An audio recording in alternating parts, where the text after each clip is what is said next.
में जिसकी रक्षा नहीं कर सकता, उसकी रक्षा के लिए मां भवानी दुर्गा अपना भयानक रूप धारण करके महिषासुर आदि दैत्यों का मर्दन करती है।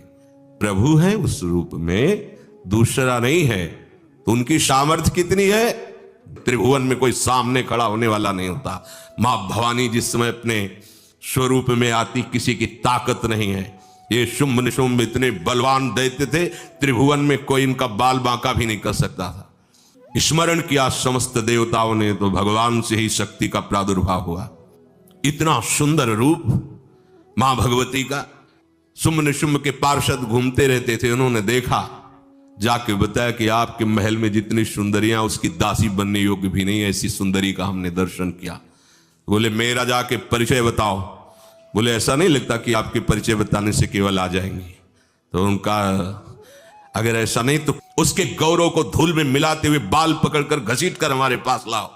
मार्कंडेयपुरा उनके पार्षद गए और बताया हमारे मालिक शुंभ निशुंभ है, उनका आदेश है कि आप महल में चलो और आदर सहित, अगर आप ऐसा ना करती हैं तो मैं आपका निरादर करते हुए बाल पकड़कर घसीटते हुए ले जाऊंगा। देवी जी ने मुस्कुरा दिया और कहा अपने मालिक से कह दो जाकर के कि हम उसी की आज्ञा पालन करती है जो हम पर युद्ध में विजय प्राप्त कर ले।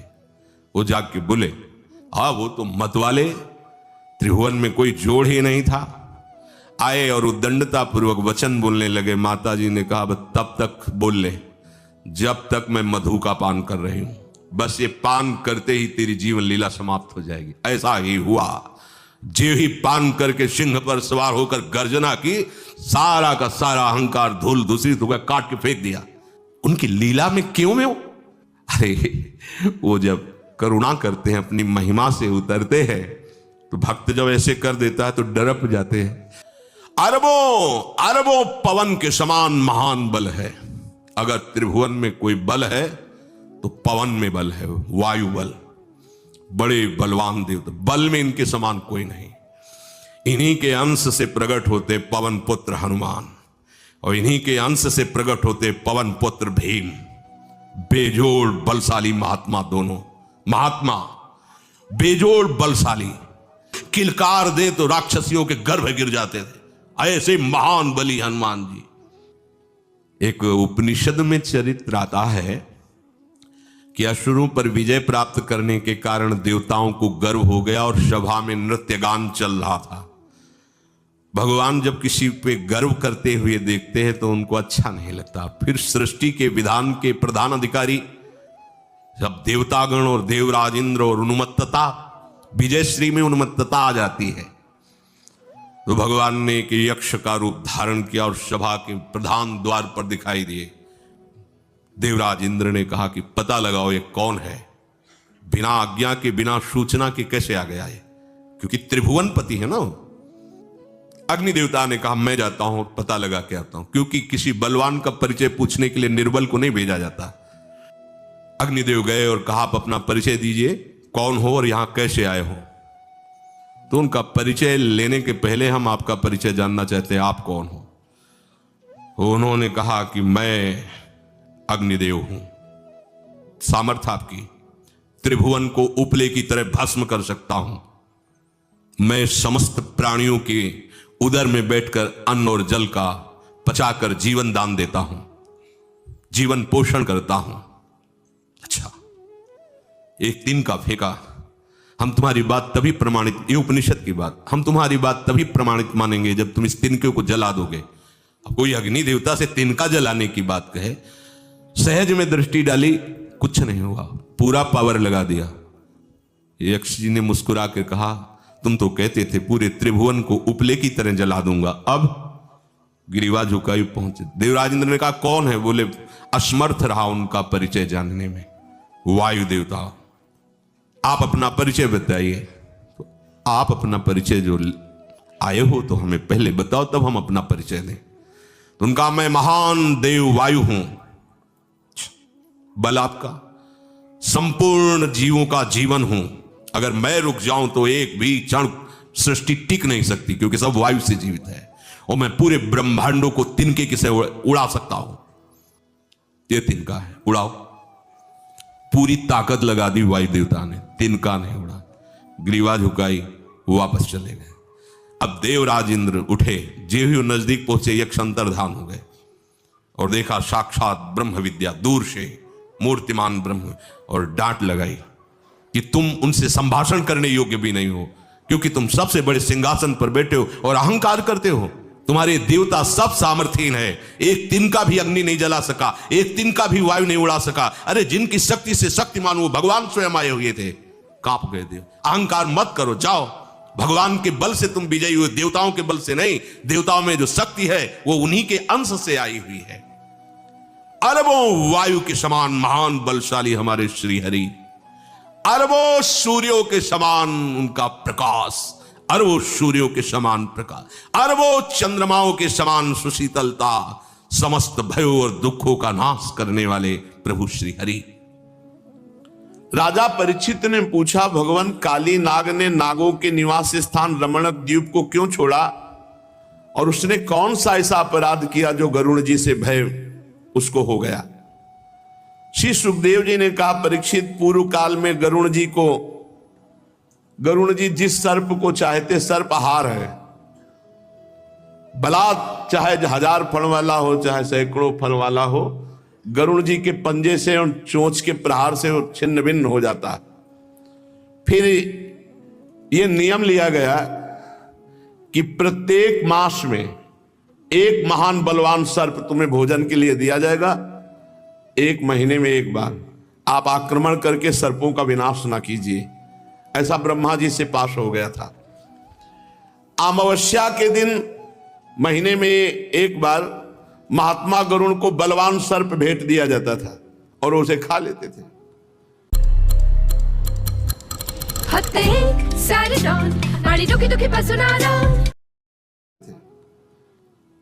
सर्पों में कद्रु का पुत्र काली नाग था, बड़ा घमंडी मतवाला स्वभाव। गरुड़ जी को भेंट देना तो जाने दो, जो गरुड़ जी को भेंट देने के लिए कहा जाता वो उसी सर्प को खा जाता, कालिया। भगवान के प्यारे पार्षद शक्तिशाली महाबली गरुड़ जी को जब ये पता चला तो कालिया को मार डालने के विचार से उस पर आक्रमण किया। काली नाग ने जब देखा गरुड़ बड़े वेग से मुझ पर आक्रमण कर रहे हैं, तब सैकड़ों फण फैला करके डसने के लिए गरुड़ जी पर टूट पड़ा। अब गरुड़ जी के पंखों की मार, चोंच की मार, पंजों की मार, तारक्ष नंदन गरुड़ जी भगवान श्री हरि के वाहन है, उनका वेग और पराक्रम अतुलनीय है। गरुड़ जी ने देखा है नाग बड़ा ढिठाई और घमंडी है, तो उन्होंने झटक करके पंखे से प्रहार किया, घायल हो गया।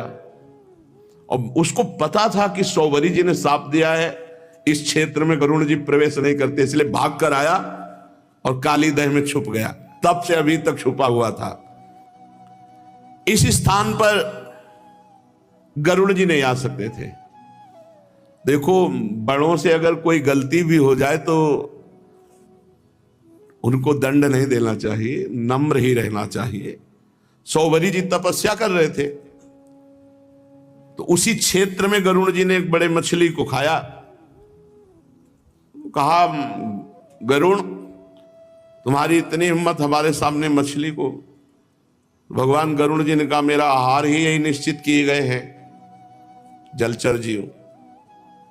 उनका आज के बाद मैं शाप देता हूं कि अगर तुम किसी मछली को यहां खाए तो तुम्हारे सर के 100 टुकड़े हो जाएंगे।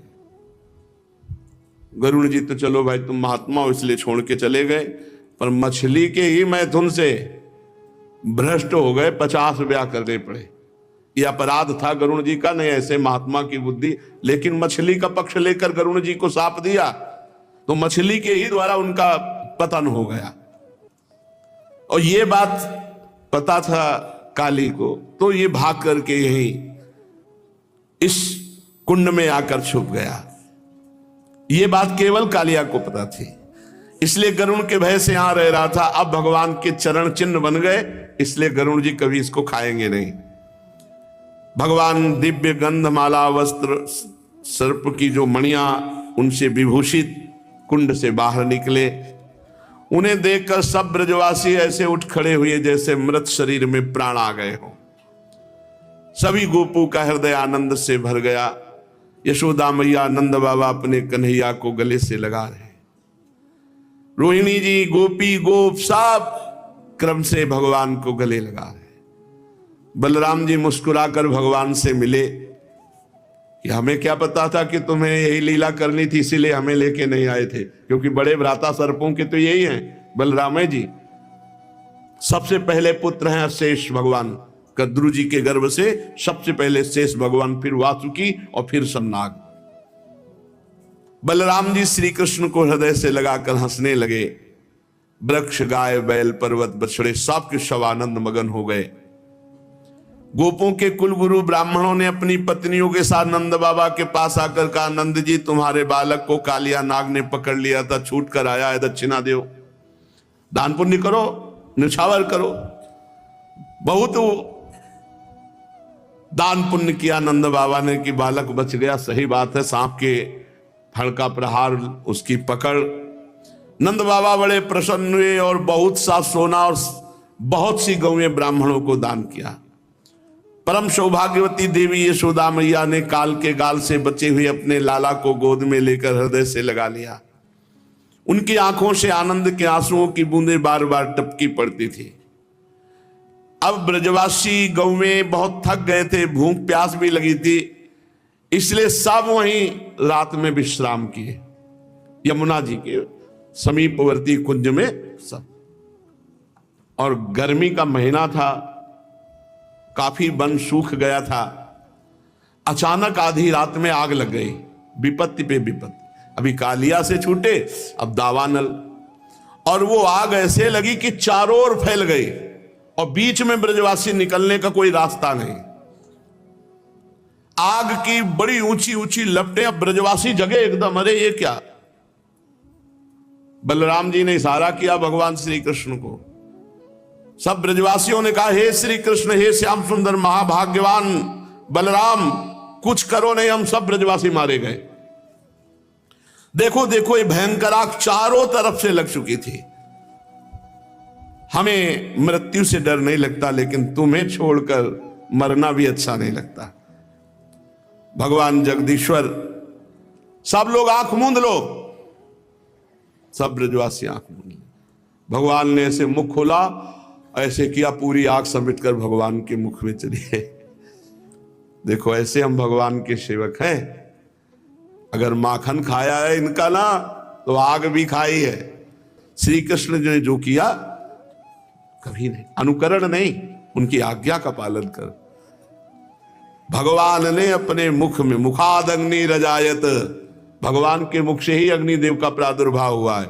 भगवान ने मानो जहां से अग्नि प्रकट हुई वहां से विराजमान का पूरी अग्नि समिट कर आकर्षण होकर भगवान के मुख में विराजमान हो गई।